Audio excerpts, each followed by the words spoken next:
Salah memilih yang begitu, enggak saya. Ya, urusan kalah menang adalah urusan Allah Subhanahu Wa Taala. Tapi kan menang kalah dan terhormat daripada menang tidak terhormat. Itu alasan sendiri yang kalah. Baik. Nah, Bapak Ibu, dakwah itu sesungguhnya menanamkan nilai-nilai keimanan ya, menanamkan nilai-nilai keimanan. Lalu memotivasi kaum muslimin untuk melakukan amal saleh. Lalu mengajak manusia untuk berpegang teguh dengan prinsip-prinsip Islam, mengingatkan kaum muslimin akan bahaya musuh-musuh Allah, menampilkan kepribadian sebagai seorang muslim, memperbaiki kondisi kaum muslimin baik lokal maupun internasional, dan juga menuju kehidupan yang lebih baik dunia dan akhirat. Jadi ini sesungguhnya dakwah. Jadi menanamkan nilai-nilai keimanan, lalu kemudian memotivasi kaum muslimin untuk melakukan amal saleh. Jadi tugas panjenengan, tugas kita semuanya ini adalah memotivasi orang untuk beramal soleh. Beramal soleh seperti siapa? Beramal soleh sesuai dengan tuntunan baginda kita Nabi Muhammad Sallallahu Alaihi Wasallam. Tentu tingkat ketakwaan kita akan sangat berbeda-beda. Sebagaimana Allah katakan, "Fattaqullah mastata'tum" dalam surat Al-Ghabun ayat 16 itu. Bertakwalah kalian kepada Allah sesuai dengan kemampuan kalian. Maka itulah sesungguhnya tugas dari seorang mubalik, seorang dai. Jadi setiap di antara kita ini adalah mubalik. Jadi jangan pernah kemudian setiap mubalik adalah mereka-mereka yang lulusan IAIN. Setiap mubalik adalah mereka-mereka yang lulusan NUIN insyaallah misalnya.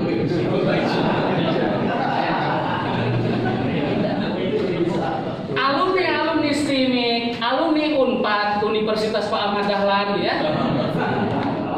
UMY dan lain sebagainya, walaupun dia kuliah di fakultas teknik, prodi teknik nuklir dan lain sebagainya, semuanya punya kewajiban untuk menyampaikan pesan-pesan agama kepada orang lain. Makanya kan ada dakwah, ada tausiah. Dakwah itu diperuntukkan bagi mereka-mereka yang pertama keislamannya belum baik, yang kedua diperuntukkan bagi orang-orang kafir, itu dakwah. Maka apa dalilnya? Ud'u ila sabili rabbika bil. Sementara tausiah diperuntukkan bagi mereka-mereka yang sudah melaksanakan agama dengan baik, tetapi melakukan kesalahan-kesalahan. Dan pasti di antara kita pernah melakukan kesalahan. Makanya wa tawassaw bil haqq wa tawassaw bis sabr. Jadi pasti kita pernah melakukan kesalahan, maka di sanalah yang namanya tausiah. Karena di antara kita manusia. Dan tidak ada manusia yang sempurna itu hanya rokok katanya begitu. Ya, seperti itu. Jadi hakikat dakwah itu adalah merubah masyarakat yang salah menuju masyarakat yang soleh. Lalu kemudian apa yang transformasi? Transformasinya adalah individu, sosial, kultur, struktural, material, spiritual, dan konseptual. Nah, kultur. Jadi konon katanya merubah masyarakat yang beragama berdasarkan kepada nenek moyang, mendakwahi orang Hindu dan Buddha itu jauh lebih susah ketika dibandingkan dengan mendakwahi Islam, mendakwahi kepada orang Nasrani. Orang Nasrani masih bisa menggunakan logika. Tapi berdakwah kepada orang yang memiliki kepercayaan animisme, dinamisme, tradisi dan lain sebagainya akan sangat susah untuk didapatkan kepada mereka, karena mereka itu berkeyakinan apa yang sudah kami lakukan berdasarkan nenek moyang kami, seperti itu. Maka mendakwahkan Islam kepada orang-orang Nasrani itu jauh lebih mudah ketimbang mendakwahkan Islam kepada orang-orang yang mempercayai animisme, dinamisme, Hindu dan Buddha, seperti itu. Maka tentu kita sebagai mubalik Muhammadiyah, cara berpikir dan cara berdakwah itu harus fleksibel, tidak boleh kaku seperti kelompok Salafi yang sedikit-sedikit bid'ah kok cuma sedikit, ya seperti itu. Tidak bisa, sebab hukum itu bisa berubah. Taghayyur ahkam bitaghayyur azminah wal ahwal wal amkinah. Hukum itu bisa berubah bergantung kepada kondisi keadaan. Yang namanya haram bisa gak jadi boleh dimakan, dikonsumsi. Contohnya apa? Babi ya, seperti itu. Saya di Semarang berada di lingkungan United, NU. Ya, mayoritas NU, Muhammadiyahnya hanya 5 orang. Tapi saya sering diundang mereka untuk isi ceramah. Ketika manakiban, Pak, panjenengan kami undang untuk isi acara. Jenengan nggak usah ikut manakiban, tapi ceramahnya saja. Saya datang diundang. Dan itu kesempatan bagi saya untuk mengisi materi. Coba kalau kita ngaku mengisinya, ngapain saya datang, itu bid'ah, dolalah, finar lagi kamu. Tentu saya akan ditolak oleh mereka dan tidak akan pernah disapa, kan begitu. Maka orang Muhammadiyah tidak boleh berpikir rigid, strict di dalam berdakwahnya, harus fleksibel. Ya. Nah, ibu bapak yang dirahmati oleh Allah Subhanahu Wa Taala, apa sesungguhnya makna tema utama Muhammadiyah yang ke-48? Memajukan Indonesia, mencerahkan semesta. Artinya apa? Pertama, Muhammadiyah ingin memperkuat peran-peran kebangsaan dengan karakteristik Muhammadiyah sebagai apa dalam lembaga pendidikan, rumah sakit yang lebih baik, gerakan sosial, ekonomi, dibuat tadi semuanya dalam bingkai dakwah. Semuanya dalam bingkai dakwah. Rumah sakit ada tujuannya apa? Untuk dakwah bukan? Lalu mencerahkan semesta mengandung makna cita-cita Muhammadiyah ingin menjadi gerakan dakwah yang mendunia. Kurang, ya.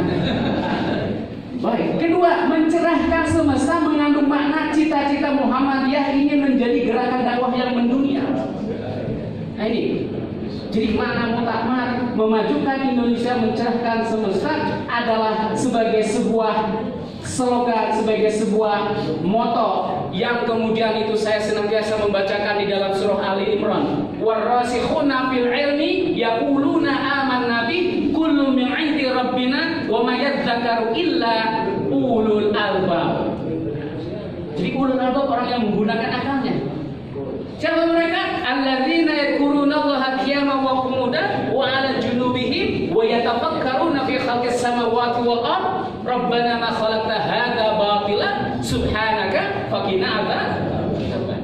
Jadi ada dua aktivitas yang dimiliki oleh mubalik Muhammadiyah sebagai ulul albab. Pertama, aktivitas zikir. Kedua, aktivitas pikir. Jadi mubalik Muhammadiyah adalah mubalik yang mampu memberikan olahan-olahan. Tidak hanya olah pikir, tidak hanya olahraga, tetapi mampu mengolah rasa dan juga mampu mengolah hati. Seperti itu. Itu yang diharapkan. Nah, oleh karena itu, ya kita lanjut. Apa sesungguhnya prinsip-prinsip dakwah? Pertama, prinsip dakwah itu al-qudwah qabla ad-dakwah. Ini prinsipnya. Apa maknanya? Dakwah akan efektif kalau disertai contoh. Sebagai orang tua, panjenengan berdakwah tidak kepada putra-putranya? Berdakwah. Nyuruh anak sholat, tapi kita nonton TV. Maka ke anak itu bukan menyuruh, tapi mengajar. Ayo nak sholat dulu.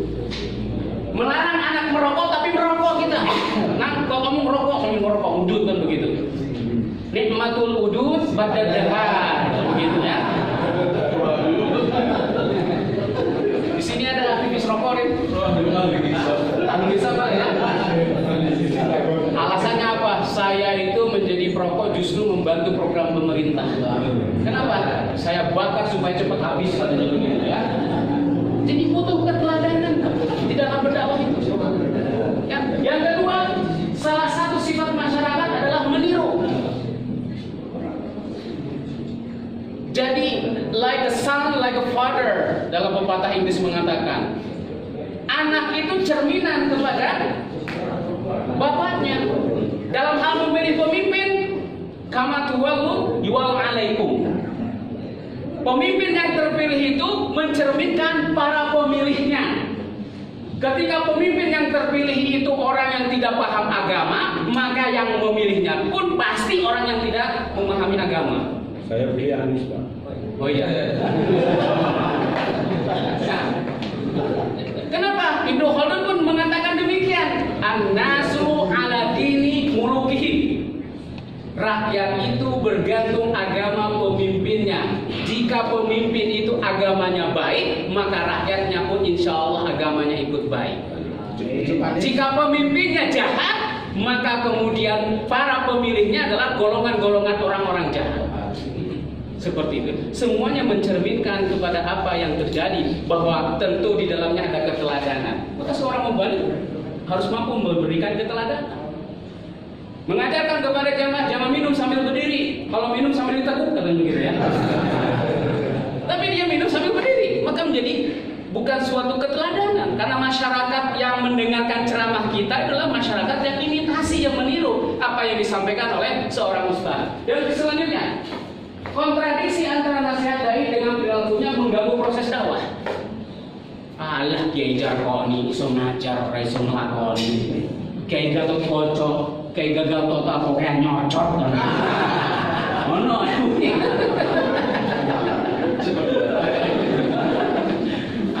Ustaz Aceh kok kayak cangkem. Mana ya? Jadi gelar-gelar label-label negatif pada ustadz yang hanya bisa ngomong tapi tidak bisa menjalankan, maka proses dakwah akan terganggu. Maka keteladanan itu penting, Ibu Bapak. Dalam kaidah itu kan ada beberapa di pesantren itu. Al-madatu ahamu minal thoriqah. At-thoriqu ahamu minal madah. Ada juga al-mudarisu ahamu minal madah atau minal thoriqah. Isi lebih penting daripada metode. To some extent, metode lebih penting daripada isi. Ada juga yang mengkombinasikan justru guru, ustadz lebih penting daripada isi dan juga daripada metode. Maka keteladanan itu penting. Apa yang disampaikan oleh pepatah Inggris, you cannot teach what you say, but you can teach what you do. Anda tidak bisa mengajarkan apa yang Anda katakan, tapi Anda hanya bisa mengajarkan apa yang Anda lakukan. Seperti itu. Maka keteladanan menjadi hal yang penting. Kita lanjut. Ini waktunya 1 jam sudah cukup ini. Sampai jam berapa ini? Lama, masuk. Ya. Karena panjang ya. Saya pikir waktunya sampai sore ya. Yang kedua, at-ta'rif kooperatif ya. Pentingnya membangun komunikasi. Nah ini. Kedua, kedekatan, kemesraan, kelembutan antara dai dan makmum. Antara yang diseru dengan dai-nya itu harus terjadi suatu komunikasi yang baik satu sama lain. Maka berdakwah itu disesuaikan dengan kondisi masyarakatnya. Khatibun nasi bil qadri uqulihim. Berbicaralah kalian disesuaikan dengan orang yang diajak bicara. Nanti akan dibahas terkait dengan generasi berapa, ya. Lalu tundukkan hati umat dengan kasih sayang dan akhlak. Dengan kasih sayang, tapi perempuan sekarang sudah tidak butuh kasih sayang, Ibu Bapak-bapak. Perempuan sekarang butuhnya hanya kasih uang katanya. Sudah tidak butuh kasih sayang lagi. Selanjutnya Rasulullah menundukkan hati orang sebelum menjelaskan Islam. Maka dakwah bil hal itu penting. Ya. Jadi Rasul itu menundukkan orang sebelum kemudian mereka menjelaskan Islam kepada mereka. Nah, at-ta'rif at-taklif, beban terasa lebih ringan bila paham. Jangan membodohi umat, gunakan bahasa sesuai dengan kondisi. Disesuaikan dengan kondisi. Jangan-jangan kemudian sesuatu haram tanpa menjelaskan. Ya. Jadi bahasa yang frontal kepada masyarakat yang belum memahami agama kira-kira bisa diterima atau tidak? Menyampaikan agama kepada masyarakat yang awam terhadap agama dengan bahasa frontal kira-kira bisa diterima atau tidak? Makanya dakwah Wali Songo itu begitu bijak. Kenapa Islam itu begitu mudah diterima di tanah Jawa? Salah satunya adalah pendekatan kultural yang tidak mengedepankan kepada aspek hukum terlebih dahulu, tetapi berusaha memahamkan kulturnya dirubah terlebih dahulu. Maka Islam kemudian mudah diterima di tanah Jawa. Itu fakta. Wali Songo berdakwah demikian. Tapi kalau kemudian yang keluar bahasa-bahasa hukum, halal, haram, bid'ah, dolalah dan lain sebagainya, maka tentu masyarakat tidak akan menerima dengan pendekatan hukum yang demikian. Selanjutnya, at-tadarruj bi at-taklif. Beban harus bertahap. Lalu sesuai tingkat perkembangannya umat beragam sesuai dengan kemampuannya. Jangan bahas zakat di depan orang miskin.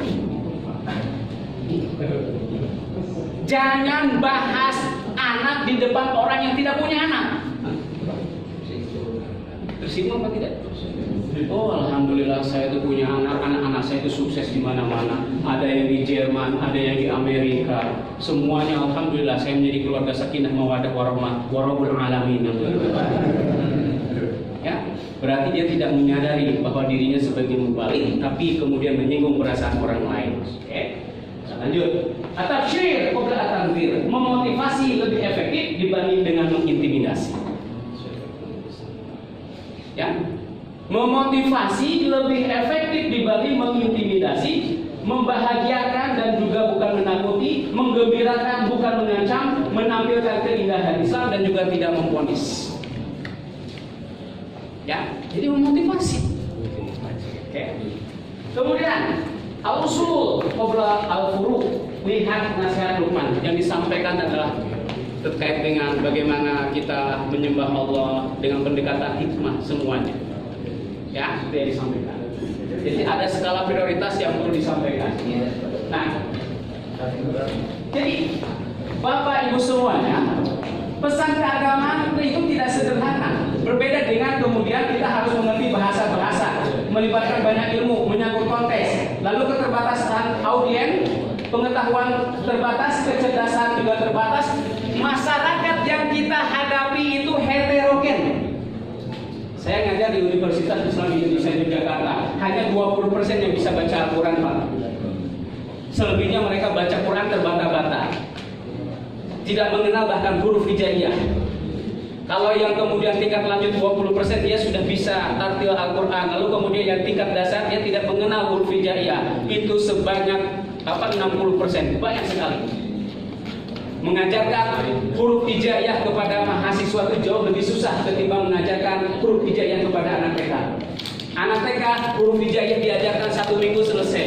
Mahasiswa 1 bulan belum tentu selesai. Kenapa? Karena sudah tercampur file-file maksiat. Maka oleh karena itu, bapak-bapak, ibu-ibu, bahwa jamaah yang kita hadapi itu heterogen. Maka ketika panjenengan diundang oleh kelompok pengajian, ditanya ini masyarakatnya siapa? Apakah bapak-bapak atau ibu-ibu atau campuran atau remaja? Maka topik yang disampaikan menyesuaikan apa yang terjadi di kondisi masyarakat. Seperti itu. Supaya apa? Pesan panjenengan itu tersampaikan. Ketika panjenengan diundang di masjid umum, jangan menyampaikan terkait masalah ikhtilaf di depan masyarakat yang sifatnya umum. Nyampaikan yang umum-umum saja. Tapi kalau sudah pengajian di warga Muhammadiyah, jelas kita harus menyampaikan pesan-pesan Muhammadiyah sesuai dengan HPT seperti itu. Tetapi yang penting bagi kita sebagai mubalik, bagaimana orang-orang Muhammadiyah tertarik dengan Muhammadiyah. Maka tampilkan diri kita sebagai mubalik Muhammadiyah yang baik di hadapan mereka, seperti itu. Nah, kemudian kita lanjut ya, karena waktu terbatas. Nah, jenis pembicara itu ada jenis pembicara macam-macam, Pak. Pintar tapi kurang pintar menyampaikan. Gelarnya profesor, doktor, PhD, MBA, MM, MHum, apalagi MH. Lalu kemudian Ya, MH, MPLI dan sebagainya. Ya. Lain terakhir adalah ALM, almarhum begitu. Dia pintar untuk dirinya, tapi dia tidak pintar untuk menyampaikan kepada orang lain. Contohnya seperti apa? Khatib-khatib Jumat itu. Kalau jadi khatib itu tidak menarik sama sekali. Karena apa? Tidak bisa menyapa audien dengan bahasa komunikasi yang baik. Dia baca fokus kepada teks jemaahnya, tidak pernah dilirik dan lain sebagainya. Dia hanya pintar untuk dirinya. Sidang Jumat yang dirahmati oleh Allah Subhanahu wa taala. Kita harus menjadi orang-orang yang bertakwa sebagaimana yang diperintah dari Allah. Allahu Akbar. Sampai Allah liman hamidah. Nah, ketika ada yang teriak Allahu Akbar, dijawab sampai Allah liman hamidah. Ya. Nah, orang yang semacam pintar untuk dirinya tapi dia tidak bisa memintakan orang lain. Padahal sesungguhnya dia pintar. Lanjut, pintar dan pintar menyampaikan. Nah, ini termasuk panjenengan semuanya insyaallah. Pintar dan pintar menyampaikan. Moga masuk surga. Insyaallah semuanya masuk surga akhirnya ya. Kurang pintar tapi pintar menyampaikan. Ada tidak? Isinya itu biasa-biasa saja, tapi cara menyampaikannya enak. Maka kemasan itu, panjenengan kalau lihat buku itu kan ada di sampul, baca sinopsisnya. Wah, ini buku ini menarik. Pas kemudian dilihat isinya tidak menarik. Sinopsisnya baik kan begitu. Ternyata kemasan itu penting. Ya, kemasan itu penting. Ya, tetapi ketika panjenengan melihat seorang perempuan dari kemasan, ini bahaya. Kemasannya baik kan begitu ya, cantik, tetapi kemudian cantiknya cantik gunung misalnya begitu ya. Dilihat dari jarak jauh cantik, dilihat dari dekat tidak seperti yang kita bayangkan kan begitu ya, beda. Ya. Lanjut. Nah, strategi berkomunikasi yang efektif itu Ibu Bapak yang dirahmati oleh Allah Subhanahu wa taala. Pertama, ketahui mitra bicara. Kedua, ketahui tujuan. Ketiga, pelajari kultur. Keempat, perhatikan konteks dan pahami bahasa. Bahasa Jawa dengan bahasa Sunda beda apa tidak? Kultur Jawa dengan Batak atau dengan Sumatera beda atau tidak? Orang Jawa halus bahasanya, beda dengan orang Batak. Di dalam kereta kakinya orang Jawa terinjak masih minta maaf kepada yang menginjak. Yusewu mas, kaki kalau terinjak lo mas, sampai gitu. Tapi orang Batak kan tidak. Macam mana kaki kau itu? Injak apa pula kau kan begitu ya? Seperti itu. Kultur berbeda, bahasa berbeda. Di Sunda, atos itu sudah, di sini keras. Betul ya? Ada orang kemudian orang Jawa sedang buang air. Boro-boro atos mencret katanya begitu. Ya? Atos boro-boro atos mencret kan begitu ya. Ini pemahaman bahasa. Makanya saya selalu menolak kalau kemudian diminta ceramah menggunakan bahasa Sunda, walaupun saya orang Sunda, saya tidak bisa bahasa Sunda, apalagi disuruh menggunakan bahasa Jawa. Tetapi menyampaikan pesan keagamaan sesuai dengan bahasanya akan sangat mudah diterima. Jadi kalau panjenengan paham bahasa Jawa, berdalam itu bahasa Jawa, supaya panjenengan bisa ceramah di pelosok-pelosok daerah dengan menggunakan bahasa Jawa, jauh lebih efektif. Seperti itu, ya. Kemudian apa namanya? Nah ini daya ingat manusia. 10% dari apa yang dibaca, 20% dari apa yang didengar, 30% dari apa yang dilihat, dan 50% dari apa yang dilihat dan didengar, 80% dari apa yang dikatakan, dan 90% dari apa yang dikatakan dan dilakukan. Ini daya ingat manusia. Ya, lanjut. Maka penentu keberhasilan dalam komunikasi itu 7% itu kata-kata, kemudian 38% adalah nada suara, maka 55% adalah bahasa tubuh. Wikon ya. Menang amin ya.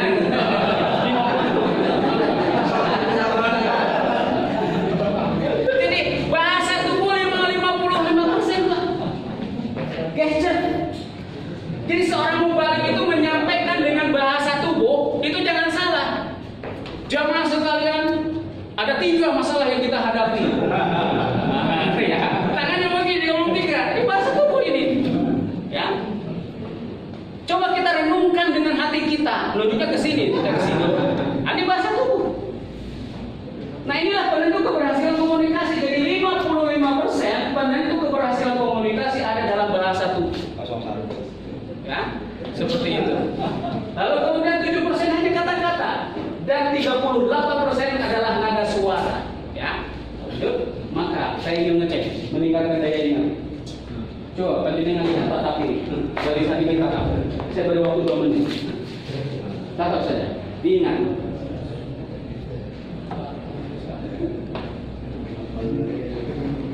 Oke,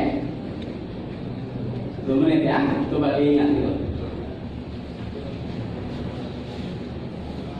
Oke, sudah. Berapa yang ingat? Ustaz? Hah? Berapa? Ingat? Enggak, bukan. Terakhir sudah. Berapa diingat, Ustaz? Berapa diingat? Berapa diingat, Ustaz? Katanya ingat semua, Ustaz. Tapi dibuka semua. Ayo siapa yang ingat ini? Siapa yang ingat? Berapa ingat?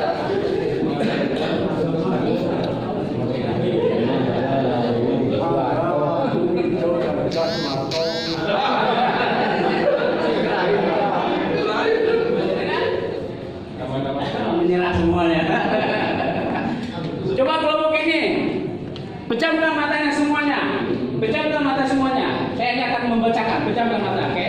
Baik. Kucing, gajah, angsa, piano, gitar, suling, lampu, paru-paru, biru, merah, ungu, Soeharto, apel, jeruk, mangga. Kucing, gajah, angsa, piano, gitar, suling, lampu, paru-paru, biru, merah, ungu, Soeharto, apel, jeruk, mangga. Kucing, gajah, angsa, piano, gitar, suling, lampu, paru-paru, biru, merah, ungu, Soeharto, apel, jeruk, mangga. Kucing, gajah, angsa, piano, gitar, suling, lampu, paru-paru, biru, merah, ungu, Soeharto, apel, jeruk, mangga. Kucing, gajah, angsa, piano, gitar, suling, lampu, paru-paru, biru, merah, ungu, Soeharto, apel, jeruk, mangga. Silakan buka matanya. Berapa yang diingat?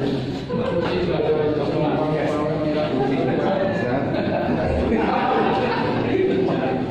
dengar. Kucing, gajah, mangga, lahirnya Soeharto. Sama. Oke, baik. Coba bisa namanya dengar. Kucing, gajah, lambung, kucing, gajah, Piano, suling, bambu. Kucing, gajah, mangga, suling, piano, terus Soeharto. Kayak gitu. Ternyata di antara kita daya ingat kita berbeda-beda, betul tidak ya? Begitu juga jemaah, daya ingatnya akan berbeda-beda. Artinya apa di sini? Seorang dai itu harus mampu memberikan kemampuan kepada audiens, kepada jemaah untuk bisa melihat, dan tidak hanya bisa melihat, tapi juga harus bisa mendengar. Maka pesan-pesan keagamaan yang disampaikan oleh kita itu kepada audiens, kepada jemaah adalah bagaimana pesan-pesan itu tersampaikan ketika kita bertatap muka dengan mereka, dan ketika pesan itu disampaikan kepada mereka, mereka bisa mendengar, mereka bisa mencerna apa yang disampaikan oleh setiap mubalik Muhammadiyah. Seperti itu. Dan oleh karena itu, setiap daya ingat seseorang itu berbeda-beda. Maka saya tanyakan tadi, ini jemaahnya siapa? Orang tua kah? Anak muda kah? Perempuan kah? Ibu-ibu kah? Maka akan menyesuaikan gaya bahasa yang akan disampaikan kepada mereka. Panjenengan menyampaikan pesan keagamaan dengan menggunakan bahasa ilmiah di pelosok-pelosok daerah yang kemudian bahasanya tidak nyambung. Ibu-ibu dan bapak-bapak ini sangat kontrasepsi di antara kita. Dan salah pula kan ngomongnya, maksudnya kontroversi, dia kontrasepsi kan begitu. Sosok ilmiah menggunakan bahasa ilmiah kan begitu ya. Seperti itu. Nah, oleh karena itu, seorang mubalik itu harus memiliki kemampuan bagaimana seorang audiens itu bisa dia mendengarkan, bisa melihat, dan pesan keagamaan yang kita sampaikan sampai kepada mereka. Oke. Nah, ibu bapak yang dirahmati Allah Subhanahu wa taala, inilah gambaran. Ini gambar ada berapa?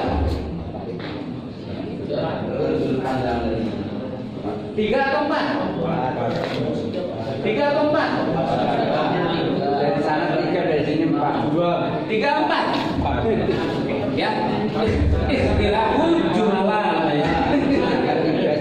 Baik. Nah, bahwa semuanya itu bergantung kepada persepsi. Bergantung kepada persepsi. Ya. Bagaimana seseorang itu memberikan dan mempersepsikan seseorang itu akan sangat bergantung kepada subjektivitas dia di dalam berpikir. Ya, maka ketika ada mengatakan tadi di medsos itu rame, amin, amin, amin, tapi di lapangan kok kalah, begitu ya? Ya memang transparan kalah dengan transparan, Pak. Ya? Betul tidak? Ya, betul. Transparan kalah dengan transparan. Akuntabilitas kalah sama isi tas. Betul tidak? Ya. Maka setiap abuse of power, penyalahgunaan kekuasaan dengan menggunakan bansos, lalu dipersonalisasi sebagai bantuan dirinya, ya jelas akan memenangkan kekuasaan dengan cara-cara yang tidak beradab, kan begitu. Lalu kemudian dipersepsi oleh kelompok ketua-ketua partai agar kemudian masyarakat percaya ini loh bantuan dari Pak Presiden, Kalau bukan dari Pak Presiden yang mengeluarkan, tidak akan mendapatkan bantuan. Oleh karena itu, dukung kami, lanjutkan. Jadi masyarakat dibentuk persepsi itu yang seakan-akan yang memberikan bantuan itu dari kantong uangnya Presiden, padahal itu adalah uang negara.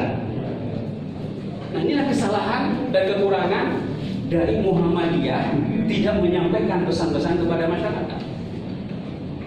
Saya di grup Kota Muhammadiyah menyampaikan, mohon kepada para kiai, para ustadz Muhammadiyah untuk menyampaikan pesan kepada masyarakat bahwa bansos itu bukan bantuan dari pribadi Jokowi, bahwa itu adalah bantuan dari negara dan itu uang negara. Saya sampaikan kepada di grup-grup Muhammadiyah di Kota Semarang seperti itu, supaya disampaikan, masyarakat cerdas, jangan mau dibohongi. Nah, itulah persepsi yang dibangun, yang dibentuk, yang seakan-akan peduli kepada masyarakat. Itu adalah mereka, padahal dia menggunakan uang negara seperti itu. Baik. Nah, bagaimana strateginya? Peningkatan kompetensi. Maka kalau di guru itu ada 4 kompetensi apa? Pedagogik. Yang kedua, profesional. Yang ketiga, sosial. Yang keempat, kompetensi apa? Kepribadian. Maka dai pun demikian. Dai harus memiliki keterampilan. Ya. Jadi seorang mubalik itu harus memiliki kemampuan literasi. Saya selalu menyampaikan dan saya sangat sedih ketika ada mubalik itu, misalnya ketika bulan Ramadan tiba, yang disampaikan tuh ayatnya ayat kutiba terus. Masjid Mujahidin dalilnya kutiba, jamaahnya sama. Masjid Al-Jihad dalilnya kutiba, Masjid Al-Muhajirin dalilnya kutiba. Kalau ada jamaahnya letup tuh, Ustaz kutibanya sudah datang. Ya, padahal puasa itu bisa dikaji dengan berbagai pendekatan. Pendekatan psikologi, pendekatan kesehatan, pendekatan sosiologi, pendekatan ekonomi seperti apa. Dan itu ada dalil-dalilnya semuanya kalau kita mau membaca. Nah, bagaimana dakwah yang mencerahkan, memajukan itu dengan cara apa? Literasi. Ya, ini mau ceramah terawih bawa buku terbitan tahun 90 masih dibaca terus ya, sudah tidak relevan gitu ya dengan kondisi sekarang. Nah, itu indikasi bahwa kita tidak mau membudayakan literasi. Bagaimana mungkin kita akan memiliki keterampilan baru kalau kita tidak terbiasa dengan literasi baru, bacaan-bacaan baru seperti itu. Nah, oleh karena itu, Bapak-bapak dan Ibu yang dirahmati Allah Subhanahu wa taala, karena kenapa? Tadi saya katakan, masyarakat yang dihadapi itu kan heterogen. Suku, agama, budaya, asal strata dan sebagainya, lalu kemudian agaris dan lain sebagainya, ada yang individualis, materialistis, lalu pusat ekonomi dan sebagainya, pendatang dan lokasi. Nah, kita lihat sekarang masuk kepada generasi. Monggo. Ada generasi X, ada generasi Y, ada generasi Z, dan ada baby boomer. Panjenengan gemoy. Nah, generasi Z itu usia 5 sampai 25 tahun. Generasi milenial itu usia 26 sampai 40 tahun. Generasi X itu usia 41 sampai 55 tahun. Baby boomer. Oversek, di atas sekat itu baby boomer. Ya. Lalu kemudian the silent generation usianya di atas 76. Ada di sini yang di atas 76? Ada? Tidak ada ya, berarti banyak yang baby boomer begitu. Nah, maka tentu dari generasi ke generasi beda sifatnya. Ya, generasi baby boomer itu adalah berjiwa berpetualang, memiliki optimis, berorientasi kerja, dan kemudian kadang-kadang anti pemerintah. Lalu generasi X adalah individualis, luas, skeptis terhadap kewenangan, harapan, lalu kemudian tinggi terhadap pekerjaan. Generasi milenial berorientasi terhadap kesuksesan, toleran, kompetitif, dan haus perhatian. Dan generasi Z menghargai keberagaman, menghargai perubahan sosial, suka berbagi dan sebagainya. Dan kemudian generasi Alpha belum tidak bisa sekarang. Nah, tentu yang paling banyak adalah generasi apa ya? Z. Generasi Z. Maka dakwah yang kita sampaikan harus menyesuaikan dengan generasi Z. Ya, dengan generasi Z sekarang. Apa ini? Nah, apa sesungguhnya? Maka kita ingin berbicara terkait dengan paradigma terlebih dalam tayangan ini. Baik, sampel santri. Ini gambar cewek apa cowok? Cewek ya.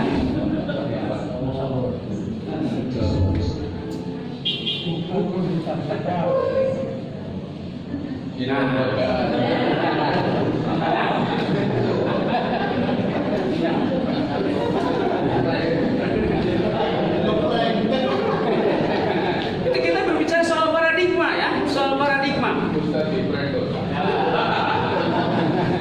Jadi paradigma itu apa? Kumpulan tata nilai yang membentuk pola pikir seseorang sehingga mempengaruhi citra subjektifnya terhadap realita yang pada akhirnya akan mempengaruhi seseorang terhadap sesuatu dalam menanggapi realita yang dihadapi. Jadi kalau panjenengan melihat bahwa yang namanya setiap orang yang berambut panjang itu adalah manusia, ternyata segaun pun bisa kan begitu ya. Merek laptop pun bisa, Asus itu sama ya. Asus itu merek laptop ya, zaman daripada